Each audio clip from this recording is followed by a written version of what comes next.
Media fact checker. Australia's Reserve Bank bans debit credit card surcharges from October 2026. All source articles are linked in the description below. Here's what every outlet agrees on. The Reserve Bank of Australia, RBA, will ban debit and credit card surcharges nationwide starting October 1, 2026, under reforms announced in June 2024. Consumers currently pay approximately $1.6 billion annually in surcharges, according to the RBA's final review, mentioned in Guardian, News.com.au, SMH, The Age, ABC, SBS. The RBA estimates businesses will save $200 million per year from no longer collecting surcharges, News.com.au, ABC. The RBA will lower interchange fee caps, domestic consumer credit cards from 0.8% to 0.3%, and debit cards from 0.2% to 0.16%, SMH, The Age, ABC. About 16% of businesses currently surcharge card payments, primarily in hospitality, Guardian, News.com.au, SMH, The Age. But not all outlets told the same story. The Guardian, Article 1, states the RBA estimated a one-off 0.1% price increase for consumers, while the ABC, Article 7, implies FAI-GAO suggests prices will rise more significantly without specifying a percentage. The Independent Payments Forum, cited in News.com.au and The Age, claims small businesses will pass all costs to consumers, including cash users, but the RBA and Treasurer Chalmers argue businesses may choose to pass on some savings, contradictory framing.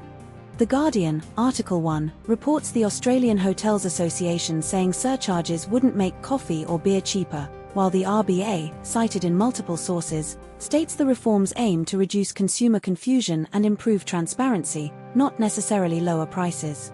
This story was covered by ABC News, The Guardian, News.com.au, SBS News, Sydney Morning Herald and The Age.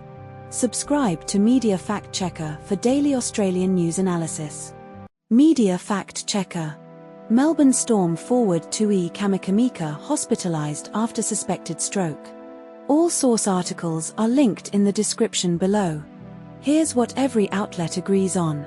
Tui Kamikamica, 31, is in hospital after a suspected stroke on Monday morning, confirmed by Newscomau and ABC, Article 1 and 2.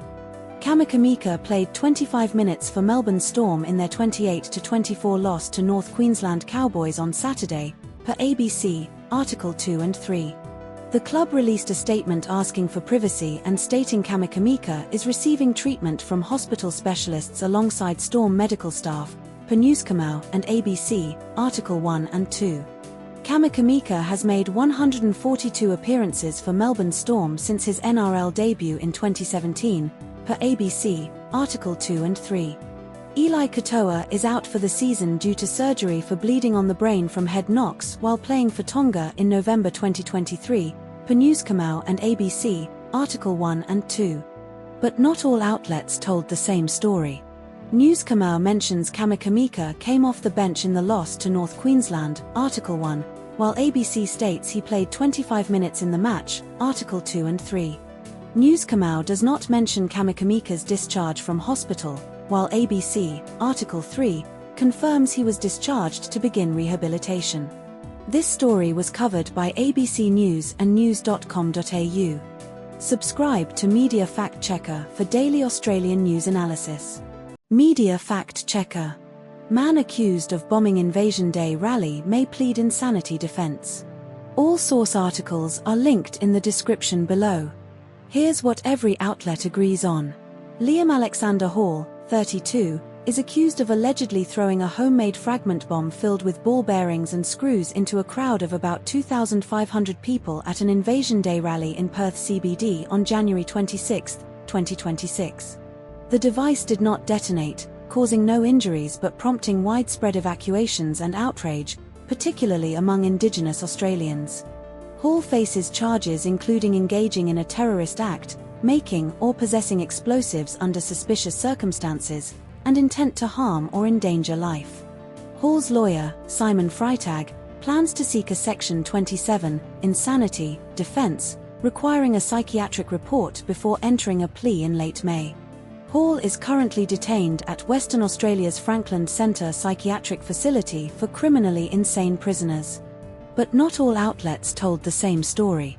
ABC and News Corp Australia both cite WA Police Commissioner Colblanche or AFP Commissioner Christy Barrett for the nationalist racially motivated claim, but The Guardian does not attribute this directly to a police commissioner and omits the exact phrasing used by ABC.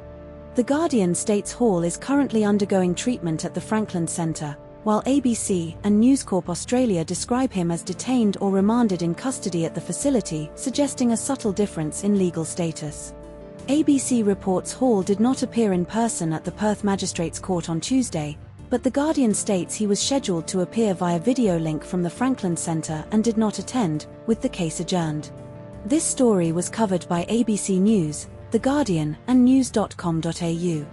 Subscribe to Media Fact Checker for daily Australian news analysis. Media Fact Checker. Australia's teen social media ban effectiveness and unintended consequences. All source articles are linked in the description below. Here's what every outlet agrees on. Around 7 in 10, 70%. Australian children remain on major social media platforms despite the under-16 ban, Article 1, Article 2. The eSafety Commissioner's report found no notable change in cyberbullying or image-based abuse reported by children after the ban, Article 1. Facial age estimation technology has higher error rates for children near the 16-year age threshold, Article 1, Article 2. Over 5 million accounts have been deactivated under Australia's social media ban, Article 2. The Australian government's anti-vaping ad campaign diverted 10% of its teen-focused spending to gaming platforms due to the ban's unintended reach limitations, Article 2. But not all outlets told the same story. Article 1 claims the ban creates new privacy vulnerabilities, e.g., Discord hack, while Article 2 does not explicitly link the ban to this specific vulnerability beyond mentioning it as a broader risk. Article 1 states the government accused tech firms of non-compliance and plans fines, but Article 2 notes the government has not yet specified when fines will be issued or if court action is imminent. Article 1 argues the ban is doomed to fail and worse than nothing, while Article 2 frames the government's push for fines as a potential overcorrection, implying enforcement could still work. This story was covered by The Guardian. Subscribe to Media Fact Checker for daily Australian news analysis. Media Fact Checker. Fair Work Commission abolishes junior pay rates for 18 to 20-year-olds in retail, fast food, and pharmacies. All source articles are linked in the description below. Here's what every outlet agrees on. The Fair Work Commission abolished junior pay rates for workers aged 18 to 20 in retail, fast food, and pharmacy sectors. Around 500,000 workers will be eligible for pay rises under the changes, according to ABS data. Junior pay rates previously paid 18-year-olds 70% of the award rate, 19-year-olds 80%, and 20-year-olds 90%. The changes apply to the General Retail Industry Award, Fast Food Industry Award, and Pharmacy Industry Award. Junior rates will remain in place for employees under 18. But not all outlets told the same story. ABC and The Guardian both mention a phase-in of up to 4 years, but ABC does not specify the exact 6-month employment requirement mentioned by The Guardian. No contradictions in core factual details. All sources agree on the scope of affected workers, awards, and timeline. This story was covered by ABC News, The Guardian, and SBS News. Subscribe to Media Fact Checker for daily Australian news analysis. Media Fact Checker. Teenage assault on paramedic after stolen car crash in Melbourne. All source articles are linked in the description below. Here's what every outlet agrees on. A stolen Mazda 3 was involved in a crash with a Volkswagen Jetta at Nicholson St and Victoria Parade, Carlton, just before 6 a.m. on Saturday. 4 teenage males were traveling in the stolen Mazda 3 when it collided with the Volkswagen. 2 boys fled the scene immediately after the crash. A 19-year-old man and a 15-year-old boy were injured in the crash and taken to hospital by ambulance. A 66-year-old man and a 76-year-old woman from Terang were in the Volkswagen and taken to hospital as a precaution. But not all outlets told the same story. News Kamau states the 19-year-old man assaulted the paramedic, but ABC states the 15-year-old boy assaulted the paramedic. News Kamau does not specify the severity of injuries for the 19-year-old and 15-year-old, while ABC specifies the 19-year-old was seriously injured and the 15-year-old received minor injuries. ABC mentions the Mazda 3 was stolen on March 21, but News Kamau does not specify the year of the theft. This story was covered by ABC News and news.com.au. Subscribe to Media Fact Checker for daily Australian news analysis. Media Fact Checker. Western Australia activates emergency fuel supply powers amid regional shortages. All source articles are linked in the description below.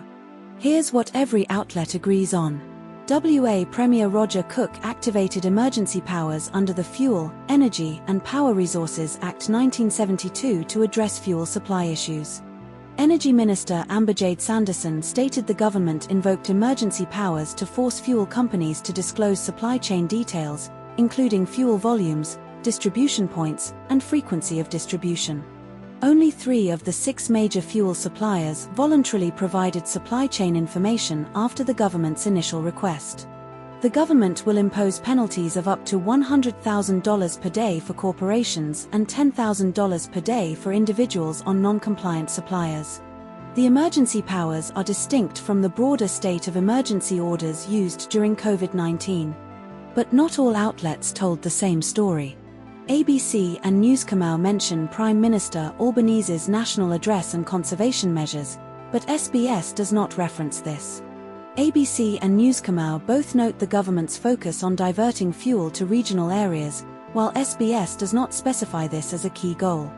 News Kamau states the government is diverting stock to where it is needed most, but ABC frames it as allocating fuel to where it is needed most. No direct contradiction but slight difference in phrasing. This story was covered by ABC News, news.com.au and SBS News.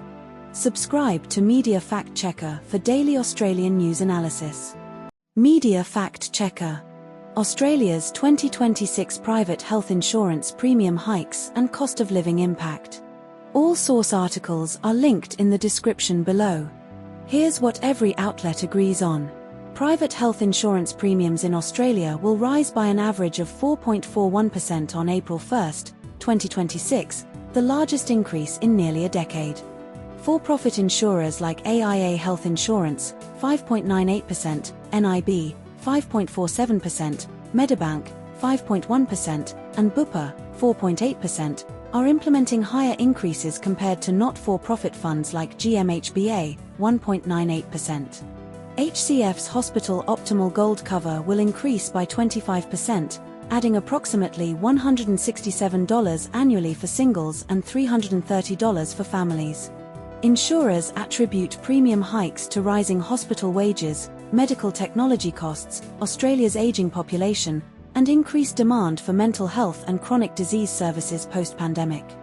The federal government acknowledged these factors as material, with medical and hospital service costs rising 5% in the 2024-25 financial year.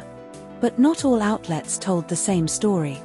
Article 1 states the average premium hike is 4.41% on April 1, 2026, while Article 2 does not explicitly state the exact date but confirms the 4.41% average increase. No contradiction in number, but timing is implied.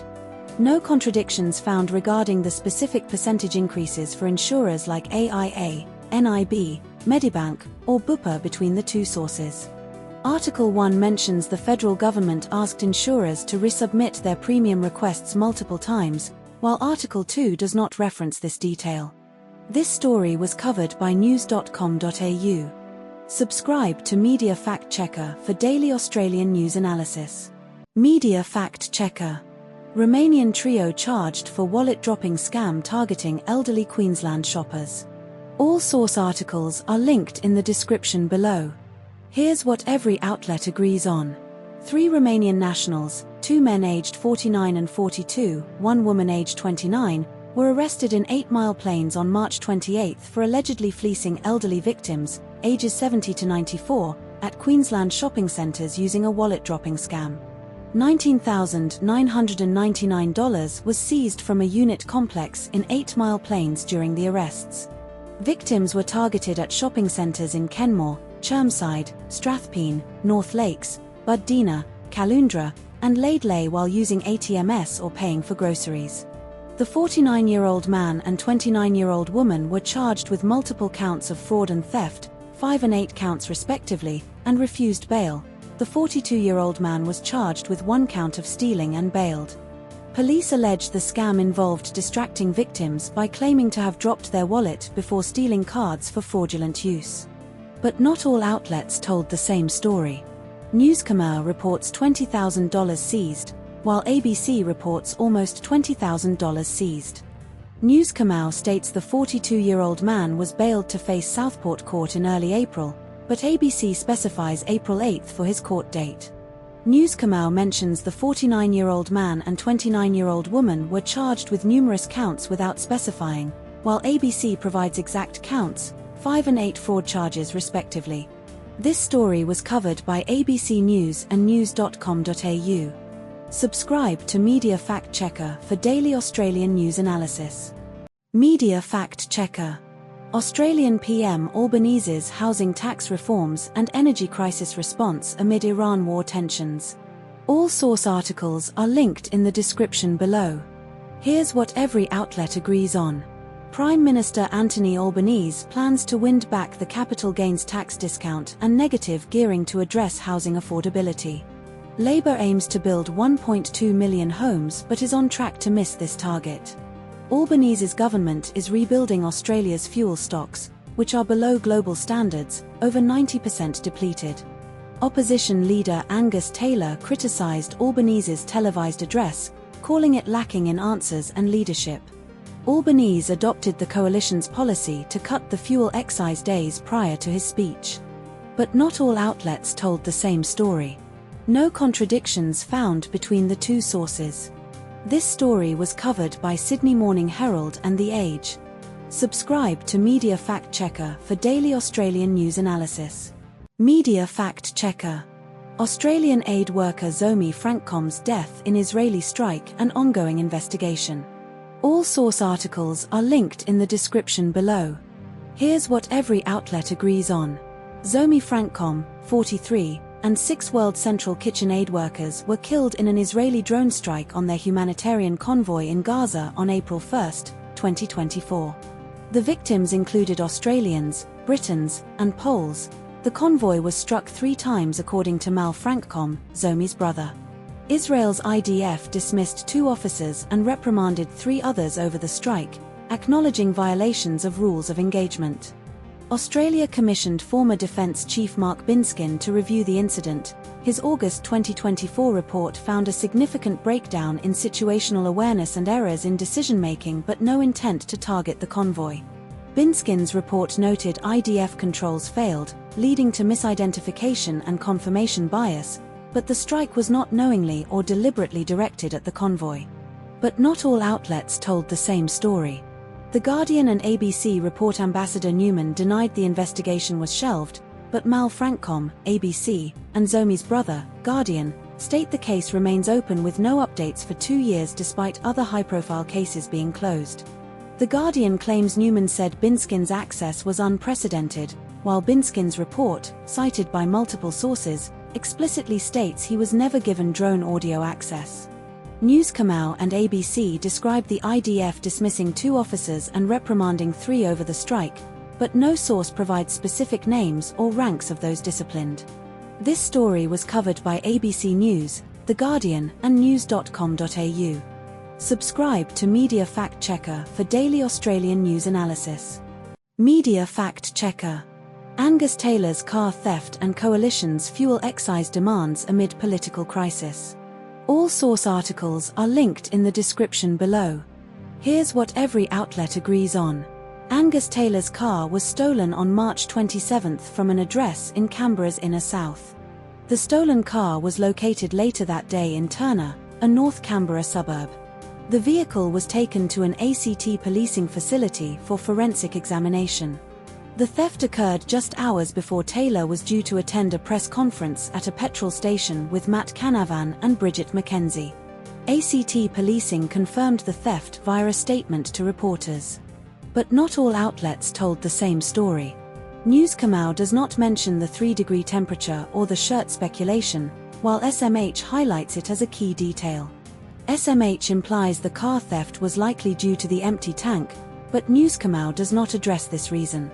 SMH includes additional unrelated details about Gina Reinhardt's pack attendance and Joe Hockey's walk, which are absent in News Kamau. This story was covered by news.com.au and Sydney Morning Herald. Subscribe to Media Fact Checker for daily Australian news analysis. Media Fact Checker. US Supreme Court hearing on birthright citizenship challenge by Trump administration. All source articles are linked in the description below.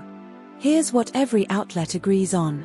The US Supreme Court heard oral arguments on March 20, 2024, regarding Trump's executive order to end birthright citizenship for children of undocumented immigrants. Donald Trump attended the oral arguments as the first sitting president to do so, sitting in the public gallery. The 14th Amendment's citizenship clause reads, "All persons born or naturalized in the United States, and subject to the jurisdiction thereof," adopted in 1868 during Reconstruction. The Trump administration argues the phrase "subject to the jurisdiction thereof" excludes children of undocumented immigrants, relying on the concept of domicile as a permanent residence. The Migration Policy Institute estimated Trump's order would increase the unauthorized immigrant population by 2.7 million by 2045 and 5.4 million by 2075, based on tilde 255,000 affected births annually. But not all outlets told the same story. Article 1 states the executive order would apply to births after February 19, 2025, while Article 2 does not specify this exact date but implies a future cutoff without naming it. Article 1 mentions Trump's executive order was issued on his first day in office, January 2021, but Article 2 does not reference the exact timing of the order's issuance. Article 1 explicitly states the Migration Policy Institute's estimate of 255,000 affected births annually, while Article 2 does not repeat this exact number but references the broader impact of 250,000 babies annually. This story was covered by The Guardian. Subscribe to Media Fact Checker for daily Australian news analysis. Media Fact Checker. US directs embassies to counter foreign propaganda using Elon Musk's X platform and military psychological ops. All source articles are linked in the description below. Here's what every outlet agrees on. The US State Department issued a cable signed by Secretary of State Marco Rubio on March 29, 2024, instructing all American embassies and consulates worldwide to launch coordinated campaigns against foreign propaganda. The cable endorses Elon Musk's X, formerly Twitter, and its Community Notes feature as an innovative and crowdsourced tool to combat disinformation without compromising free speech or privacy. The directive involves collaboration between embassies and the US military's Psychological Operations Unit, MISO, formerly PSYOP, to counter disinformation. The cable highlights Iran, Russia, and China as major sources of foreign disinformation targeting US allies in Europe, Asia, and Latin America. The US is at war with Iran, which operates one of the world's most sophisticated state disinformation apparatuses according to the cable. But not all outlets told the same story. No contradictions found between the two Guardian articles provided. This story was covered by The Guardian. Subscribe to Media Fact Checker for daily Australian news analysis. Media Fact Checker.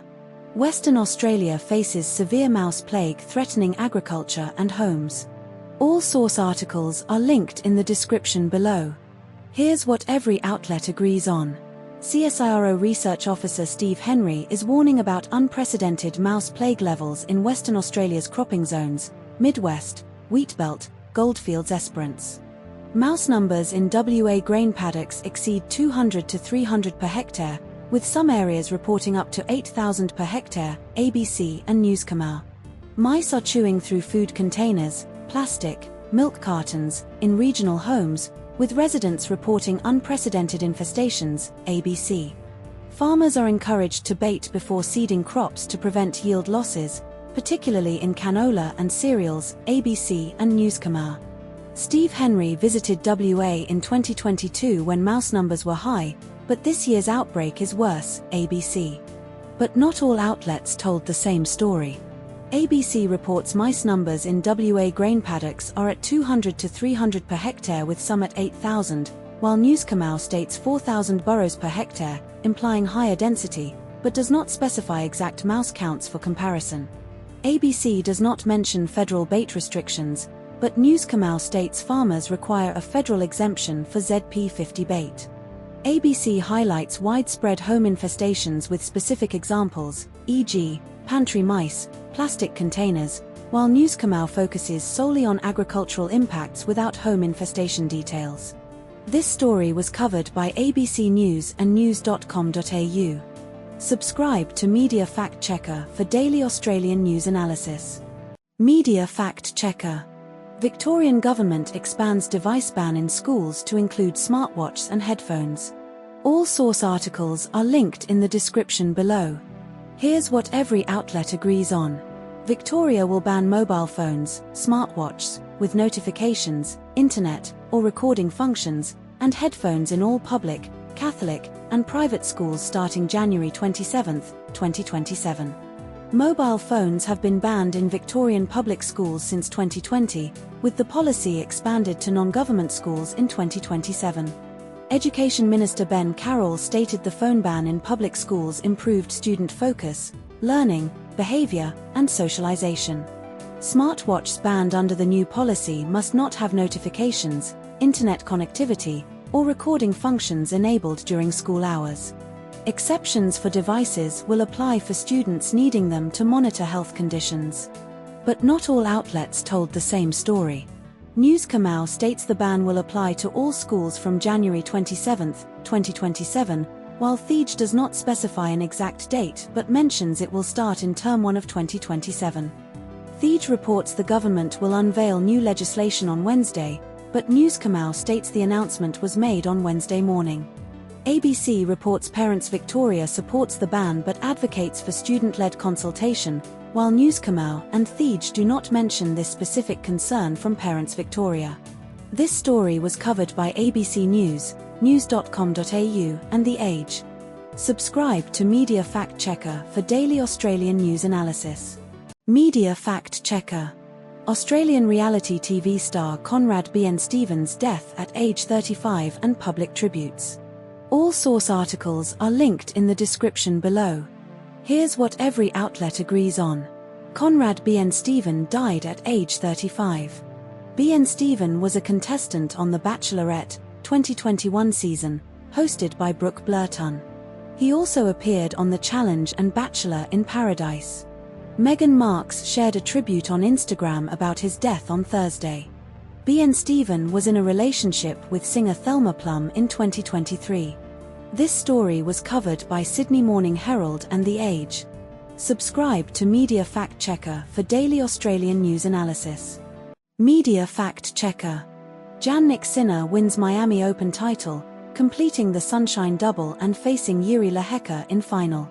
All source articles are linked in the description below. Here's what every outlet agrees on. Jannik Sinner defeated Jiri Lehecka 6-4, 6-4 to win the Miami Open title on March 2024. Sinner's victory marks the 8th male player to complete the Sunshine Double, Indian Wells and Miami titles in the same year. Sinner has won 34 consecutive sets at Masters 1000 level, dating back to his Paris title in November 2023. Sinner is the third man, after Djokovic and Nadal, to win 3 consecutive Masters 1000 titles and the first to do so without dropping a set in each. Aryna Sabalenka also completed the Sunshine Double in the same year, winning Indian Wells and Miami. But not all outlets told the same story. Article 1 states Sinner's serve was unbreakable in Miami with no break points faced, while Article 3 notes Lehecka had not dropped his serve but does not claim Sinner's serve was unbreakable. Article 2 claims Sinner and Alcaraz have won every tournament with both present since April 2024, but Article 1 does not mention this duopoly claim. Article 1 describes Sinner's Australian Open semi-final loss to Djokovic as far from ideal, while Article 2 calls it a rare moment of tension. This story was covered by The Guardian. Subscribe to Media Fact Checker for daily Australian news analysis. Media Fact Checker. Australian politician Andrew Hastie criticises US-Iran war strategy and economic fallout impacts on Australia. All source articles are linked in the description below. Here's what every outlet agrees on. Andrew Hastie, Liberal MP, criticised US President Donald Trump's huge miscalculation in the Iran war as of early March 2024. Iran has blockaded the Strait of Hormuz, impacting global fuel supply chains and Australian fuel exports. Andrew Hastie stated Australia is dependent on the export of fuel in and out of the Middle East due to its location. The Australian government announced it would underwrite additional fuel cargo deliveries to address supply shortages, March 2024. Andrew Hastie served as a Special Forces veteran and fought in the Middle East alongside US forces. But not all outlets told the same story. ABC reports Hastie may be open to a gas export levy despite coalition opposition, while Newscomau does not mention this proposal. ABC states Employment Minister Amanda Rishworth explicitly said work-from-home measures are not being considered for fuel shortages, but Newscomau omits this detail. ABC notes Hastie described Trump's criticism of Australia's warship refusal as petulant, February 2024, while Newscomau does not reference this. This story was covered by ABC News and news.com.au. Subscribe to Media Fact Checker for daily Australian news analysis. Media Fact Checker. Australian government announces gambling advertising reforms amid criticism and delays. All source articles are linked in the description below. Here's what every outlet agrees on. Anthony Albanese announced gambling ad reforms during a National Press Club address on Thursday, the 25th of April, 2024. The reforms include a cap of 3 gambling ads per hour on TV between 6 a.m. and 8:30 p.m., with a complete ban during live sport broadcasts in that period. Gambling ads will be banned on radio during school pickup and drop-off times, 6 a.m. to 9 a.m. and 2:30 p.m. to 4:30 p.m. Online gambling ads will be restricted to verified users over 18 with opt-out options, and ads using celebrities, athletes or odd-style ads will be banned. Gambling ads will be banned in sports venues and on players' uniforms, jumpers. But not all outlets told the same story. ABC and Newscomau both cite Albanese's claim that the reforms are the most significant reform on gambling that has ever been implemented, but The Guardian notes this phrasing was also used by Albanese in 2022 for earlier reforms, implying a lack of novelty. The Guardian reports Albanese's reforms cap TV ads at 3 per hour until 8:30 p.m., while Newscomau and ABC do not specify the upper limit beyond 8:30 p.m., though ABC implies it may extend beyond. ABC states that more than half of gambling harms come from pokie machines, but this detail is not mentioned in Newscomau or The Guardian. This story was covered by ABC News, The Guardian, and news.com.au. Subscribe to Media Fact Checker for daily Australian news analysis. Media Fact Checker. Australia's fuel reserves and potential rationing amid Middle East conflict disruptions. All source articles are linked in the description below. Here's what every outlet agrees on. Australia currently holds 30 days of diesel, 39 days of petrol, and 30 days of jet fuel in reserve, ABC Article 1, ABC Article 2. All fuel shipments to Australia are secured through May 2024, ABC Article 1, ABC Article 2. Preliminary government modelling from mid-March assumed rationing would begin if fuel stockpiles dropped to 10 days, ABC Article 1, ABC Article 2. Voluntary fuel consumption measures would activate if stockpiles fell to 15 days, ABC Article 1, ABC Article 2. The federal government has passed legislation to underwrite future fuel shipments, covering price differences for importers, ABC Article 1. But not all outlets told the same story. ABC Article 1 states the government has not publicly nominated a clear trigger point for rationing, while ABC Article 2 states the government has not publicly indicated a threshold for restricting petrol consumption but does not explicitly deny a trigger point exists. ABC Article 1 reports that the government is working to shore up supplies and prevent rationing, while ABC Article 2 states the government is not considering rationing at this stage but acknowledges a four-stage plan that could eventually include it. ABC Article 1 includes a quote from Prime Minister Albanese dismissing preliminary modelling as speculation, while ABC Article 2 does not repeat this exact phrasing but aligns with the sentiment that rationing is not under consideration. This story was covered by ABC News. Subscribe to Media Fact Checker for daily Australian news analysis. Media Fact Checker. Australia investigates tech giants over compliance with under 16 social media ban. All source articles are linked in the description below. Here's what every outlet agrees on. Facebook, Instagram, Snapchat, TikTok, and YouTube are under investigation for potential non-compliance with Australia's under 16 social media ban, mentioned in Articles 1, 2, 4, 5. The eSafety Commissioner will release a compliance update on Tuesday detailing how platforms are enforcing the ban, Articles 2, 4, 5. The ban prohibits users under 16 from creating or holding accounts on 10 platforms: Facebook, Instagram, Snapchat, Threads, TikTok, Twitch, X, YouTube, Kik, and Reddit, Articles 2, 4. Platforms are accused of allowing repeated attempts at age assurance until users pass, Articles 2, 3, 5. Platforms are accused of failing to prevent banned users from opening new accounts, Articles 2, 3, 4, 5. But not all outlets told the same story. Article 2 states the ban was implemented in December 2023, but Article 3 and 4 mention December 2025, likely a typo in Article 2. Article 2 claims 4.7 million accounts were closed since the ban was put in place, general, while Articles 3 and 4 specify 4.7 million accounts were deactivated in the first 2 days, specific timeframe. Article 3 reports 70% of under 16s on Instagram, Snapchat, and TikTok still had accounts post-ban, but Articles 2 and 4 do not provide this specific percentage breakdown.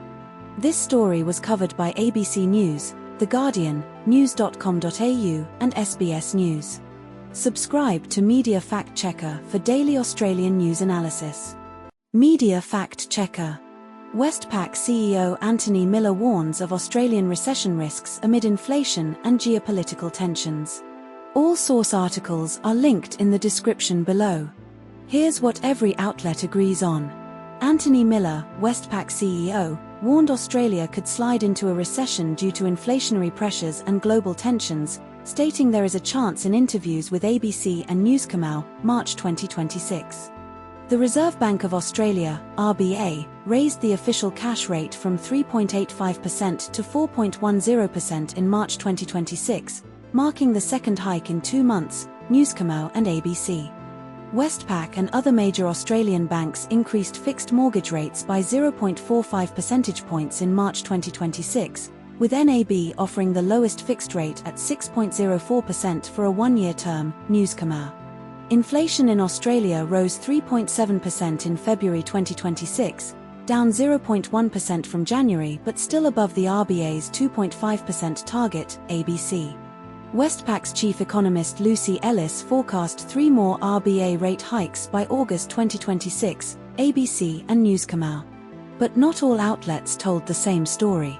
Newscomau states Oxford Economics warned Brent oil could peak at $190 per barrel by August 2026, while ABC does not mention this specific oil price forecast. Newscomau implies Miller's comment about another rate hike returning to 2025 levels refers to the cash rate being 4.35%, but ABC does not explicitly state this figure in Miller's quote. ABC highlights Lucy Ellis' past role as RBA Assistant Governor, Economic, which is not mentioned in Newscomau. This story was covered by ABC News and news.com.au. Subscribe to Media Fact Checker for daily Australian news analysis. Media Fact Checker. Analysis of Bluey's orchestral album Up Here and its composer Joff Bush's creative process. All source articles are linked in the description below. Here's what every outlet agrees on. Joff Bush is the composer of the music for the children's TV show Bluey and its album Up Here. Bluey, Up Here is the 4th album from the Bluey team and the first to feature a chamber orchestra. The album includes a full orchestral version of the Bluey theme song and tracks from fan-favorite episodes. The album debuted at number 1 on the ARIA album charts and won an ARIA award. Bluey's music has reached over 1 billion audio streams globally, with the theme song streamed 126 million times. But not all outlets told the same story. The Guardian mentions the theme song has been streamed 126 million times, but ABC does not provide this specific number. The Guardian states the album debuted at number 1 on the ARIA album charts and won an ARIA award, while ABC only mentions the debut at number 1 without mentioning the award. The Guardian highlights that Bush's daughter attended a recording session and conducted the orchestra, but ABC does not mention this detail. This story was covered by ABC News and The Guardian. Subscribe to Media Fact Checker for daily Australian news analysis. Media Fact Checker. Scientists discover over 110 new deep-sea species in the Coral Sea during a CSIRO expedition. All source articles are linked in the description below. Here's what every outlet agrees on.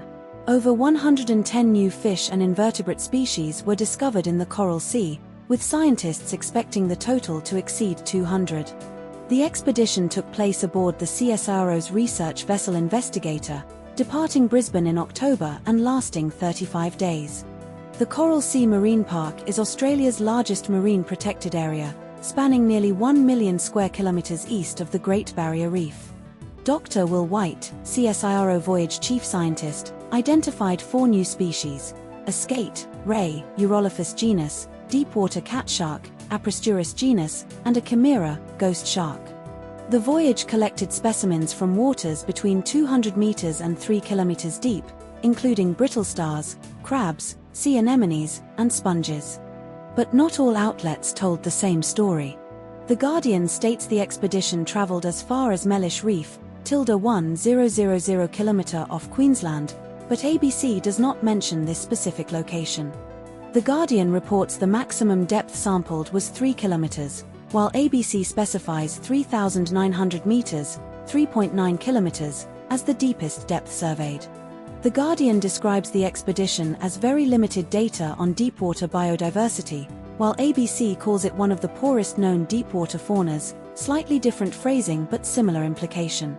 This story was covered by ABC News and The Guardian.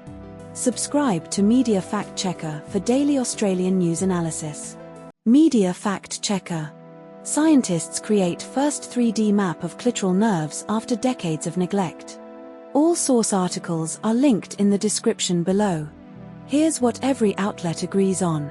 A 3D map of the clitoral nerves was created using high-energy X-rays on donated female pelvises by Ju Young Lee at Amsterdam University Medical Center. The clitoris was first anatomically dissected in 1546 by Charles Estienne, who called it the member honto, shameful member. Andreas Vesalius in the 16th century dismissed the clitoris as a new and useless part and claimed it didn't exist in healthy women. Renier de Groff in 1672 noted that every female body he dissected had a visible clitoris, criticizing other anatomists for ignoring it. The clitoris did not appear in standard anatomy textbooks until the 38th edition of Gray's Anatomy in 1995.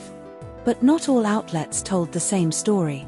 Article 1 states the penile nerve map was completed almost 30 years after the clitoris map, while Article 2 states the clitoris map was completed almost 30 years after the penile map.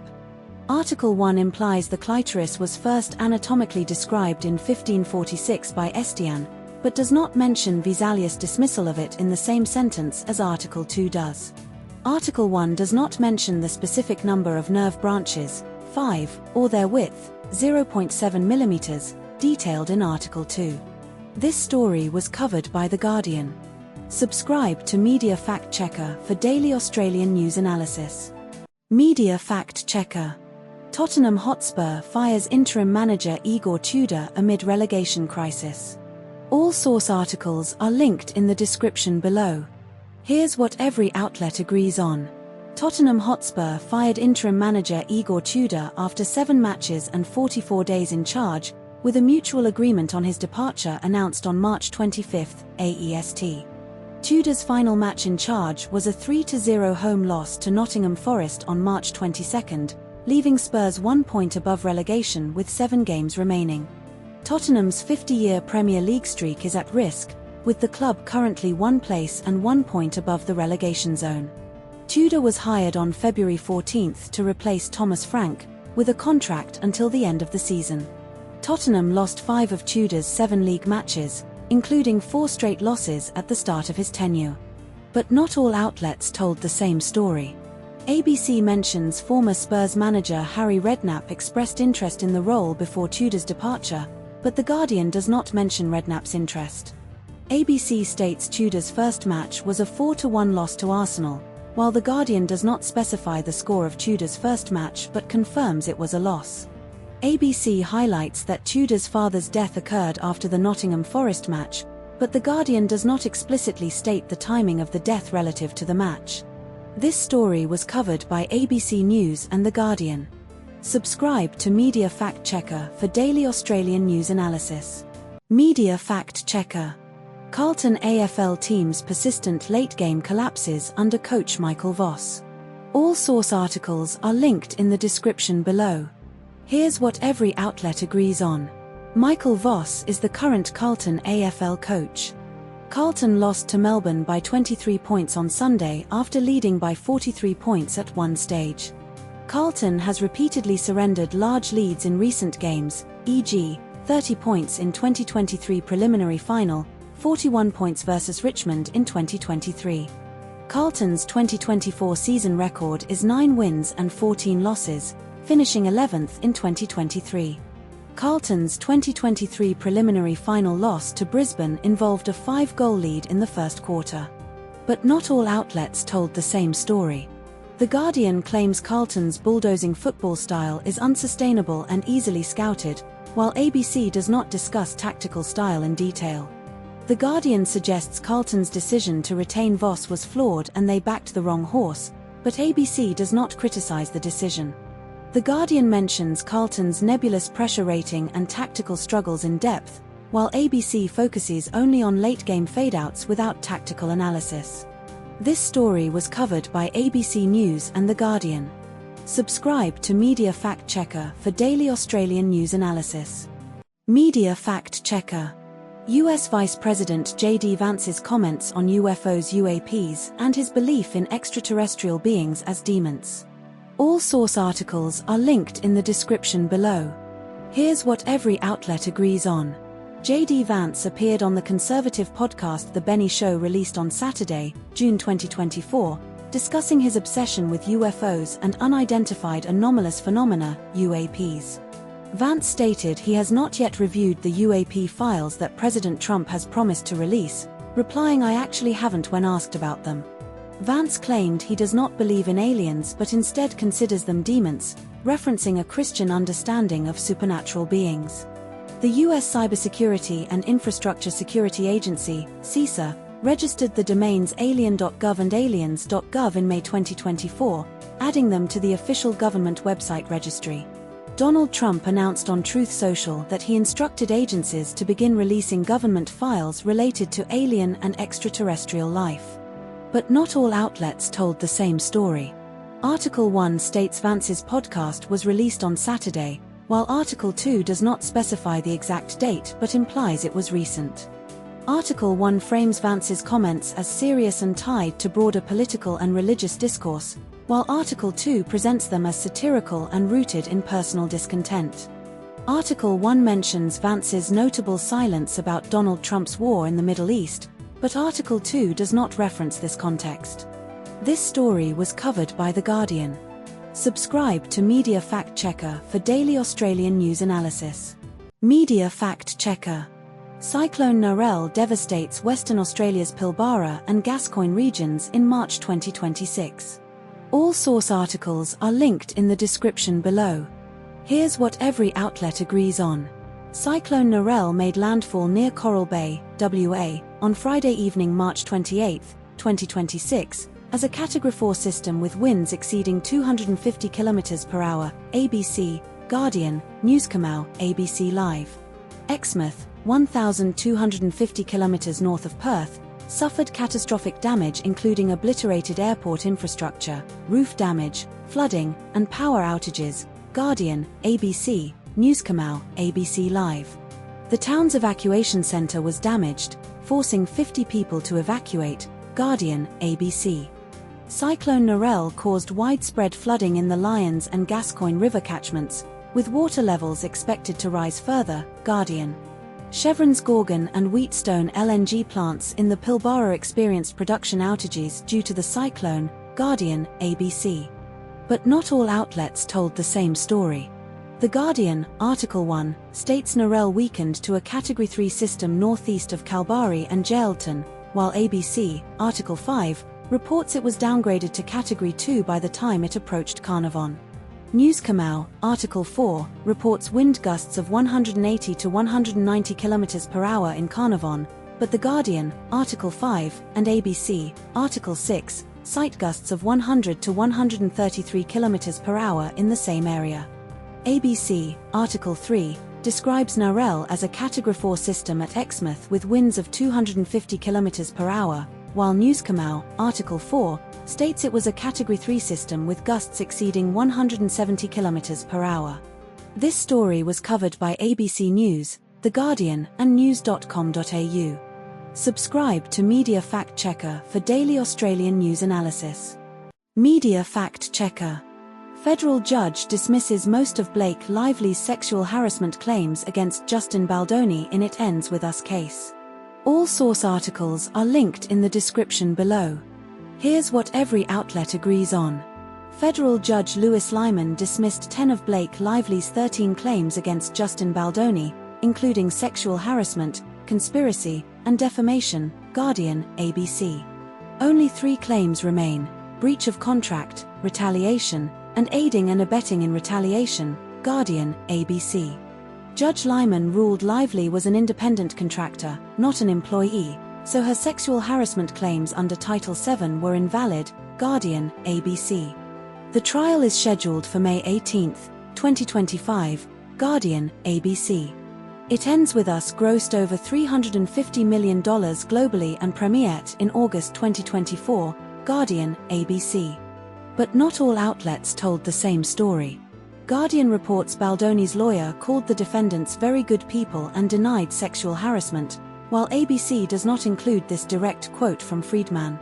Guardian states Lively's claims included Baldoni kissed, nuzzled, and touched her without consent, but ABC only mentions specific instances like forehead kisses and neck rubbing without the broader nuzzling claim. Guardian reports Lively's text messages to Swift and Affleck were unsealed, while ABC does not mention this detail. This story was covered by ABC News and The Guardian. Subscribe to Media Fact Checker for daily Australian news analysis. Media Fact Checker. NRL legend Nathan Merritt's cancer diagnosis and South Sydney's Legacy Bell appearance. All source articles are linked in the description below. Here's what every outlet agrees on. Nathan Merritt has been diagnosed with stage 4 cancer of the liver and esophagus and has been given about 12 months to live. Merritt will ring the legacy bell for South Sydney against the Bulldogs on Good Friday at Accor Stadium. Merritt scored 154 career tries, including 135 for the Rabbitohras, SMH, 135, Newscamau, 146, corrected to 135 as per SMH's precise figure. Merritt has undergone 2 rounds of chemotherapy and will start a third at the end of next month. Merritt weighed 105 kilograms before diagnosis and has lost about 20 kilograms, now at 83 kilograms. But not all outlets told the same story. SMH reports Merritt scored 135 tries for the Rabbitohras, while Newscamau states 146 tries. SMH's figure is verified as precise. SMH does not mention Merritt's pneumonia-induced coma in 2023, though Newscamau omits this detail. Both sources cover it but in different contexts. NEWSO News headline frames Merritt's battle as inspirational, while SMH focuses more on his dying wish and personal reflections. This story was covered by news.com.au and Sydney Morning Herald. Subscribe to Media Fact Checker for daily Australian news analysis. Media Fact Checker. South Australia election boosts One Nation amid economic and geopolitical crises. All source articles are linked in the description below. Here's what every outlet agrees on. One Nation won 7 seats in South Australia's Parliament, 4 lower house MPs, 3 senators, in the March 2026 election. One Nation secured 22% of the primary vote in South Australia, a 9-fold increase from 2.5% in the previous election, 2022. The Liberals won 5 lower house MPs and 2 senators in South Australia, losing ground to One Nation. Pauline Hanson described One Nation's SA result as extraordinary and claimed the party held nearly 23% of the primary vote, close to 22%. The SA election occurred during early phases of the Iran war and oil price surge, with petrol costs doubling overnight. But not all outlets told the same story. Newscomer reports One Nation secured nearly 23% of the primary vote, while Thij states the party won 22% of the primary vote. Newscomer does not mention One Nation taking votes from Labour, but Thij claims One Nation took 2% of Labour's share. Thij describes One Nation as a racist ratbag outfit, opinion, while Newscomer frames Hanson's rhetoric as in Australia's best interest, neutral. This story was covered by news.com.au and The Age. Subscribe to Media Fact Checker for daily Australian news analysis. Media Fact Checker. Bank of America settles $105 million Epstein-related sex trafficking lawsuit with victims. All source articles are linked in the description below. Here's what every outlet agrees on. Jeffrey Epstein died in a federal jail in August 2019 while awaiting trial on sex trafficking charges, with his death ruled a suicide by New York City's medical examiner. Bank of America agreed to settle a lawsuit for $72.5 million, equivalent to $105.3 million, with women accusing the bank of facilitating Epstein's sexual abuse. The settlement was reached in March 2024, with a preliminary approval hearing scheduled for August 27, 2024, before U.S. District Judge Jed Rakoff. The plaintiffs' lawyers, David Boies and Bradley Edwards, may seek up to 30% of the settlement, $21.8 million, for legal fees. The lawsuit was filed in October 2023 by a woman using the pseudonym Jane Doe, alleging Bank of America ignored suspicious financial transactions linked to Epstein. But not all outlets told the same story. No contradictions found between the two sources. This story was covered by ABC News. Subscribe to Media Fact Checker for daily Australian news analysis. Media Fact Checker. Review of JW Marriott Khao Lak Resort and Spa in Thailand by 2 Australian news sources. All source articles are linked in the description below. Here's what every outlet agrees on. The resort is named JW Marriott Khao Lak Resort and Spa. It has 424 rooms and villas in total, including 127 added after a major redevelopment. The resort is located at 4112 Smoo 3 Kuk Kark, Takua Pa District, Phang Ngo, Thailand, 82220. Deluxe rooms start at $253 per night. The resort features 6 distinct accommodation wings connected by extensive waterways. But not all outlets told the same story. No contradictions found between the two sources. This story was covered by Sydney Morning Herald and The Age. Subscribe to Media Fact Checker for daily Australian news analysis. Media Fact Checker. Former AFL player Nick Stevens convicted of fraud in pool installation scheme. All source articles are linked in the description below. Here's what every outlet agrees on. Nick Stevens was found guilty on 12 counts of obtaining a financial advantage by deception and 1 charge of using a false document in the County Court of Victoria, ABC News Kamau. Stevens was remanded in custody until his plea hearing on May 21, 2024, ABC News Kamau. The case involved 6 families in Mildura, Victoria, who were defrauded of a total of $170,000 to $171,000 for pools they never received or had illegally installed, ABC News Kamau. Stevens pleaded not guilty to all 14 fraud-related charges, ABC News Kamau. Judge Fiona Todd denied an extension of Stevens' bail, stating she was unconvinced he should remain on bail, ABC News Kamau. But not all outlets told the same story. ABC reports Stevens was 45 years old at the time of the trial, while News Kamau states he was 46. ABC versus News Kamau. ABC mentions Stevens had financial difficulty towards the end of 2017, while News Kamau states he had stopped working on projects by early 2018. ABC versus News Kamau. ABC reports Stevens' defense argued he tried to fix them after realizing he couldn't complete the jobs, while News Kamau does not include this specific phrasing. ABC versus News Kamau. This story was covered by ABC News and news.com.au. Subscribe to Media Fact Checker for daily Australian news analysis. Media Fact Checker. Criticism and controversy over Trump's proposed Miami Presidential Library and related political branding. All source articles are linked in the description below. Here's what every outlet agrees on. Donald Trump's presidential library is proposed to be a 50-story, Article 1, or 47-story, Article 2, structure in Miami, Florida, with a giant golden statue of Trump in the lobby. The land for the library was controversially gifted to Eric Trump's foundation by Miami-Dade College in 2023, with a federal judge initially blocking the transfer due to lack of public notice, later overturned. The site is valued at over $67 million according to Article 2, and the land was transferred to the state of Florida before being given to Eric Trump's foundation. Florida Governor Ron DeSantis signed a law renaming Palm Beach International Airport to the President Donald J. Trump International Airport on the same day the library plans were unveiled. The library plans include a replica of Air Force One, gifted to Trump by Qatar, and a recreated Oval Office and White House ballroom. But not all outlets told the same story. Article 1 states the library will have 50 stories, while Article 2 claims it will have 47 stories. Article 1 does not mention Trump's statement that the project is likely to be a hotel, while Article 2 directly quotes Trump saying, "I don't believe in building libraries or museums. It's going to be most likely a hotel."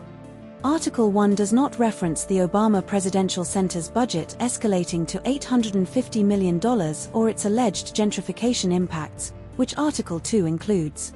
This story was covered by The Guardian. Subscribe to Media Fact Checker for daily Australian news analysis. Media Fact Checker. Asia-Pacific jet fuel supply crisis threatens Australia's aviation industry due to Middle East conflict. All source articles are linked in the description below. Here's what every outlet agrees on. Australia imports roughly 25% of its refined fuel from South Korea, including 18% of its total jet fuel imports. Guardian, ABC. China supplies about a third of Australia's jet fuel and has reportedly restricted jet fuel exports. Guardian, ABC. South Korea refines Middle Eastern crude oil into petroleum products for export, making it a key fuel supplier to Australia. Guardian, ABC. Australia relies on foreign jet fuel for about 80% of its annual consumption, 10 billion litres. Guardian, ABC. South Korea's Ministry of Trade, Industry and Resources has not received any request to redirect jet fuel exports for domestic use. Guardian, ABC. But not all outlets told the same story. The Guardian reports South Korean airlines, unnamed, have asked the government to redirect jet fuel exports domestically, while ABC states South Korea is capping jet fuel exports at last year's level but has not received any such request. The Guardian states China has already moved to restrict fuel exports, while ABC reports China usually exports 2 million tons monthly but expects this to drop to 1 million tons in May without explicitly stating a current restriction. The Guardian mentions China's jet fuel supplies are assured until late April or early May. Chris Bowen, but ABC does not provide a specific timeline for Chinese supply assurances. This story was covered by ABC News and The Guardian. Subscribe to Media Fact Checker for daily Australian news analysis. Media Fact Checker. King Charles III state visit to the US amid Iran war tensions and political backlash. All source articles are linked in the description below.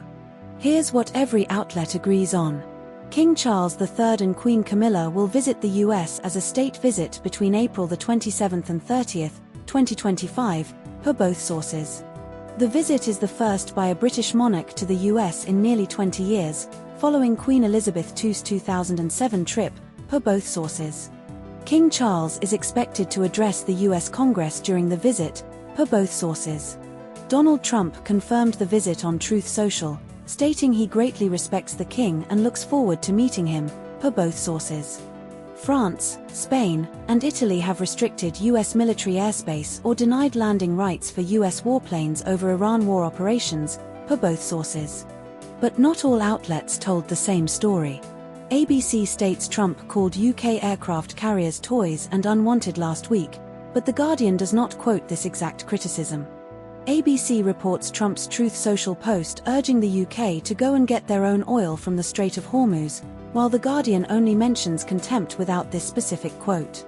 ABC includes the 250th anniversary of American independence as a key event during the visit, but The Guardian does not mention this detail.